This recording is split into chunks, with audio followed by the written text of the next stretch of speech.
तल घरमा आदि यहाँ आउँदै रहेछ पराउनु बाँकी छ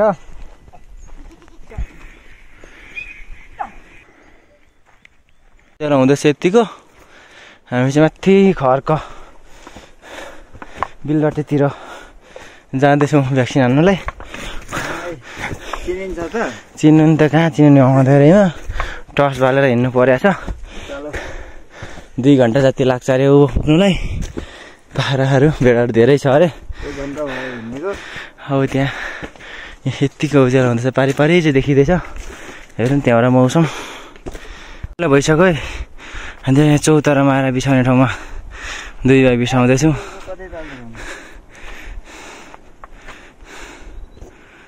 बादल गाउँ तल छ हामी बाइक छोडेर त्यहाँदेखि आएको अँध्यारोमै 1 घन्टा लाग्न आँट्यो यहाँ आइपुग्नु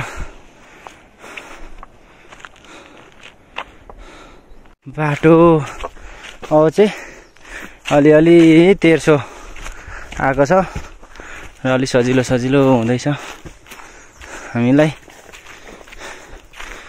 यात्रा गर्न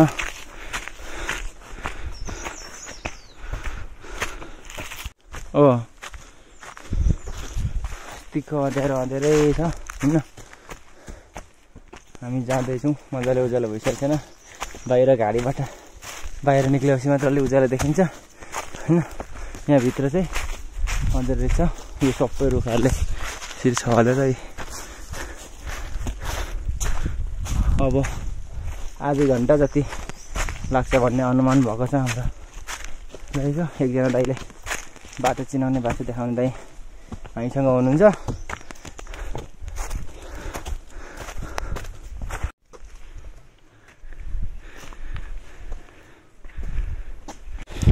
ल हामी चाहिँ अब खर्क बिलबाटोतिर आइपुगिसक्यौँ यहाँ रहेछ गोठार चाहिँ आइपुगेको छौँ खर्कको हाम्रो एकजना गाडी दाइले लिएर आउनु भएको छ तलदेखि बिहानै उठेर हामीलाई सहयोग गरेर राति नै उठाएको घाम पनि हेर्न जाऊ अलिअलि आइसकेको छ देखिएको छैन अलिक माथि अलिअलि माथि देखिएको छ होइन अब हामी पिपिआर भ्याक्सिन हानेको पनि देखाउनेछौँ तपाईँहरूलाई भैँसीहरू चाहिँ बाख्राहरू निकै छ भन्ने भएको छ हजुर घाम पनि देखिए अलिअलि टिलिलिलिलिले हामी गोठे नपुगी घाम झरिसक्यो ल खर्कमा त्यसरी बस्नु भएको छ गाईहरू रहेछ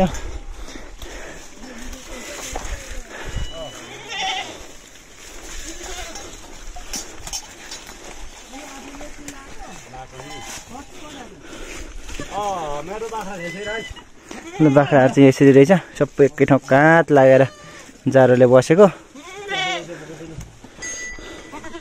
यता पनि रहेछ बाख्रा आज बिहाको पनि रहेछ दाइहरूले चाहिँ हो तातोमा चिया पकाउँदै हुनुहुँदो रहेछ खानाहरू बसाउँदै हुनुहुँदो रहेछ दुने दुध दुने ए कता छ नि के गर्ने नि यसले बाख्रा चाहिँ यहाँ पनि रहेछ है बाख्रा चाहिँ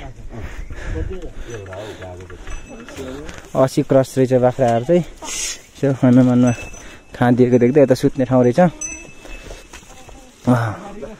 यहाँ रहेछ भैँसी चाहिँ कति चाहियो भैँसी टन्न हामी त घुम्दै घुम्दै होइन त्यो भइसक्यो एकजना यहाँ मजाले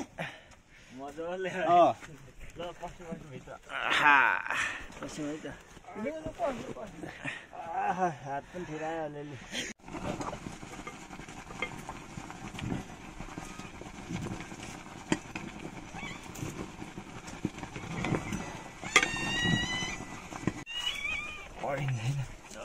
कोही लाग्यो चाहिँ त्यो पुग्यो हामीलाई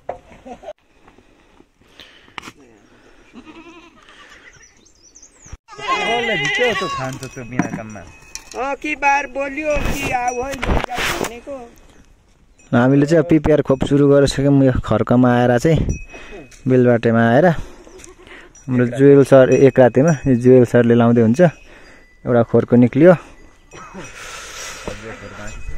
अझै एक खोर आउनु बाँकी छ।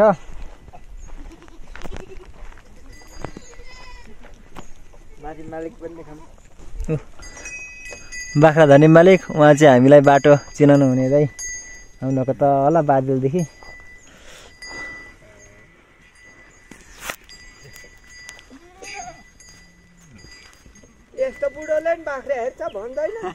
भन्दैनन्, राम्रो पो भनाइ हुन्छ त्यसलाई। एक कट्ठा बनाएर जब सिक्का चाहिँ सुरु गरौँ त अब।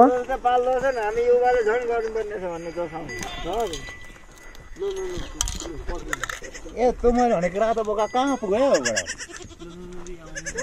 सबै लाइ हुन्छ के मेले ब्याउने पुरा जस्तो ब्याइसकेको हो कि के हो। म चाहिँ चिनो मात्र लाउँदैछु अहिले। मेरो चाहिँ चिनो लाउने काम कि है। अहिले यसरी पालो छ, जुएल सर लगाइराख्नु भएको छ। मैले पालो पाएको छु, अब एकछिन पछि लाउँछु म पनि। यसलाई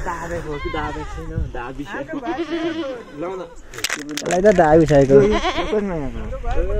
3 महिना पुग्यो यो दाइ यसलाई चाहिँ हटाइदिउँ न, यसलाई चाहिँ यता खेदाइदिउँ। यसले स्टप हानिदियो।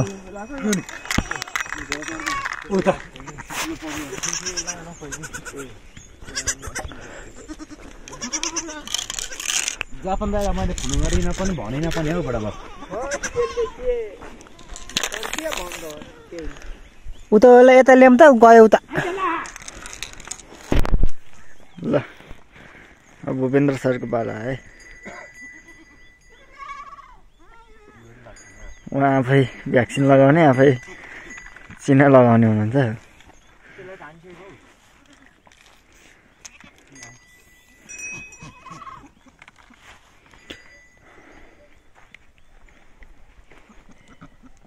फोटो पनि निकालौँ ल। ल त्यो मुनिबाट खिच्नु। मेरो धेरै रहेछ बाख्रा कहाँ थियो त्यहाँ। धेरै रहेछ बाख्रा यो जातिमा मोबाइलमा धेरै देखियो बाजे। त्यही त गोठलामा जङ्गलमा हराउँछ। त्यो बस्नुलाई लाग्दैन होला। मेरो यसपालि मर्नु मरेको छैन है। मातेर कि त्यो भएर मर बन्द यसो त बोकामा हाने।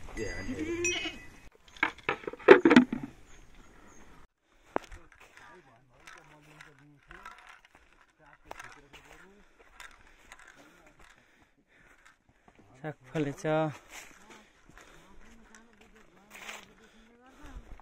ओहो कस्तो डेन्जर हो है माउ त। माउ राम्रो रहेछ यार।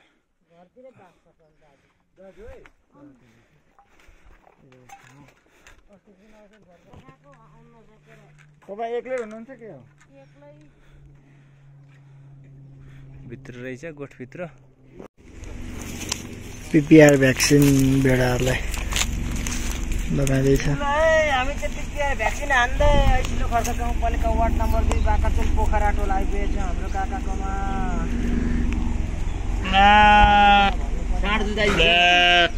पोखरा टोल भन्छ यसलाई। पहिला छक्कै परेको के साँड जुदाउने एकछिनमा लै भिडियो गर्न। साँड जुदाइ हुन्छ?